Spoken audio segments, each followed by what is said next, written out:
In fact, this measuring is used in chapter 21, where in verses 15 to 17, the New Jerusalem, which is identified as the people of God in the new creation, will be measured to show what? That God's presence will never be taken from it, nor will evil harm the people of God in the new creation in any fatally spiritual way. This measuring actually comes out of Ezekiel 40 to 48 that talks about an end-time temple that's going to be built. 30 times the measuring is used. Measure this, measure that. It's all kinds of measuring. And I think what's happening is chapter 21 represents the final form of this temple in the new heavens and earth, which I argued yesterday probably is the new heavens and earth itself, where God dwells in every nook and cranny in the same way he did back in the Holy of Holies in Israel's temple.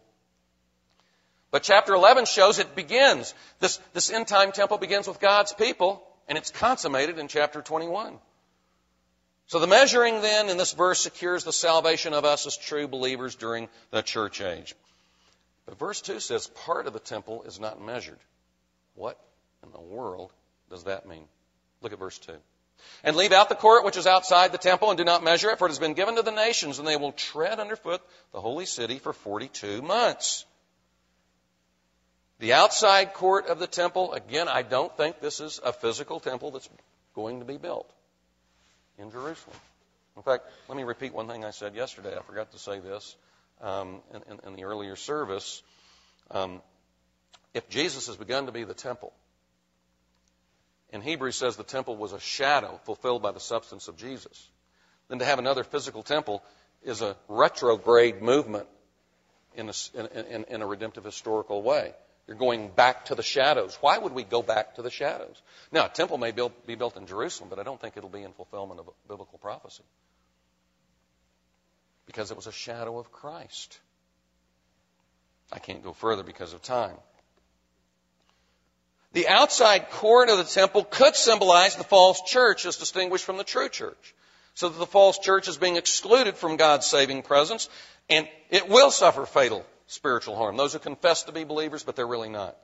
It's possible that this is the view. But I think there's a better view of the court outside, which is cast out and not measured.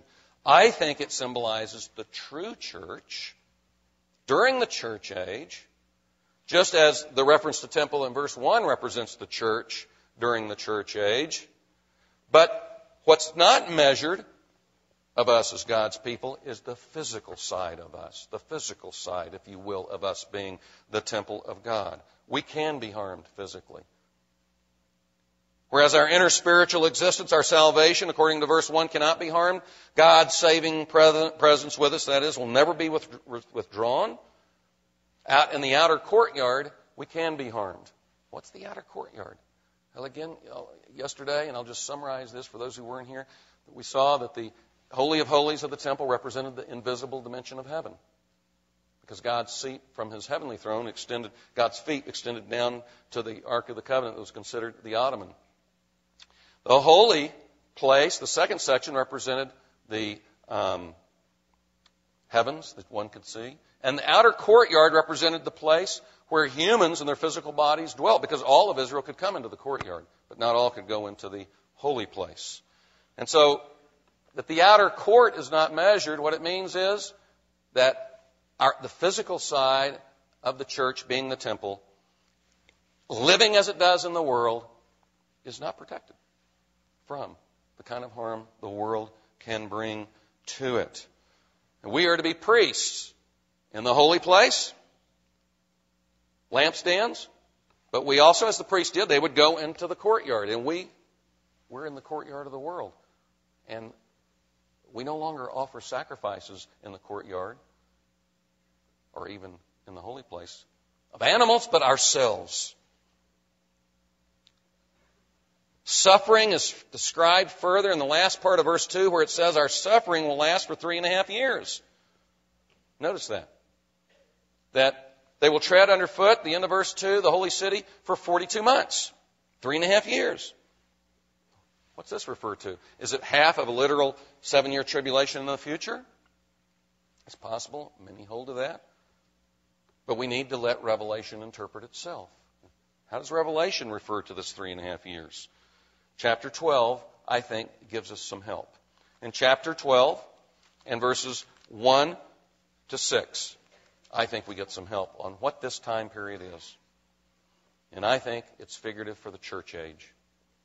Chapter 12, verse 1. A great sign appeared in heaven, a woman clothed with the sun, the moon under her feet, on her head a crown of 12 stars, and she was with child, and she cried out, being in labor and pain to give birth, and another sign appeared in heaven. And behold, a great red dragon, having 7 heads and 10 horns, and on his heads were 7 diadems, and his tail swept away a third of the stars of heaven, threw them down to the earth, and the dragon stood before the woman, the covenant community, who was about to give birth, so that when she gave birth, he might devour her child, which is Christ. And she gave birth to a son, a male child, Christ, who is to rule all the nations with a rod of iron, and her child was caught up to God and to his throne. The resurrection of Christ. Now notice verse 6. This is what happens, I think, immediately after Christ rises from the dead. And the woman fled into the wilderness. This is the covenant community. It's not Mary. The covenant community. She fled into the wilderness where she had a place prepared for her so that she might be nourished for 1,260 days. That's 3.5 years. Now, that happens immediately after the resurrection, and it continues until Christ's final coming. Now, some who would say that this refers to, verse 6 refers to a time, a 3.5-year period and a future literal tribulation of 7 years, they would say that there's a gap between verse 5, Christ's resurrection, and then verse 6, thousands of years of a gap. And I don't see a gap there. I think it's difficult to posit a gap there. It most naturally reads the 3.5 years begins right after the resurrection. And so when we come back to chapter 11 and verse 2, this suffering in the outside court, which chapter 12 verse 6 says the wilderness of the world, or the wilderness, which I think is the wilderness of the world, it is the church age that this suffering occurs. So, as we look at this, Revelation 11 verses 1 through 2 is saying this. I'll start where I began. God's presence with us protects us spiritually through suffering. It's the main point, I think, of verses 1 to 2. God does not promise to bless us materially or physically in this life if we're faithful to Him. He does promise to protect us spiritually and bring us safely to eternal rest with Him in the new heavens and earth, which is not just spiritual, is it? Because that's full resurrection life. See, the health and wealth gospel is true in the new heavens and earth. But there are too many preachers and theologians who say it's true right now. Well, that's over-realized new creation. In fact, God has not guaranteed in this life that we will prosper if we're faithful. He did not guarantee it to Jesus in this life before His final resurrection. And we follow the Lamb wherever He goes, Revelation 14 says. When we're faithful in our witness, we sometimes suffer in various ways from those who reject our witness, and it's important to be priests to sacrifice ourselves. This idea in Revelation 11, 1 through 2 apparently had an impact on a man named Polycarp, one of its original readers. He was about 30 years old in the church of Smyrna when the whole book of Revelation was read there. He was a pupil, he was a disciple of John. Faithful unto death, this leader was burned at the stake in the year 155 AD. He had been asked to say Caesar is Lord, but refused, and was brought to the stadium, and the Roman proconsul urged him, saying, "Swear and I'll set you free. Reproach Christ." Polycarp answered and said, 86 years have I served him, and he never did me any injury. How can I denounce him and blaspheme my King and Savior? When the Roman proconsul pressed him, the old man answered, "Since you were urging me in vain that I should swear by the fortune of Caesar, and you pretend not to know who and what I am, hear me proclaim very clearly. I'm a Christian." A little later, the Roman governor answers, "I have wild beasts at hand, and if you don't change your mind, you're going to be thrown to them." Afterward, again, he said to Polycarp, "I'll cause you to be consumed by fire if you are not afraid of the wild beasts, so change your mind." But Polycarp said, "You threaten me with fire which burns for an hour, and after a little is extinguished, but you're ignorant of the fire of the coming judgment and of eternal punishment reserved for the ungodly. Why do you delay? Bring forth what you will." And then the narrative ends, according to this very, very early 2nd century church report narrative, that they collected wood and burned him at the stake. He had, to say the least, an eternal perspective which motivated him to endure present momentary affliction. His eternal perspective inspired him not to become so depressed by his circumstances that he could not express his faith and hope in God.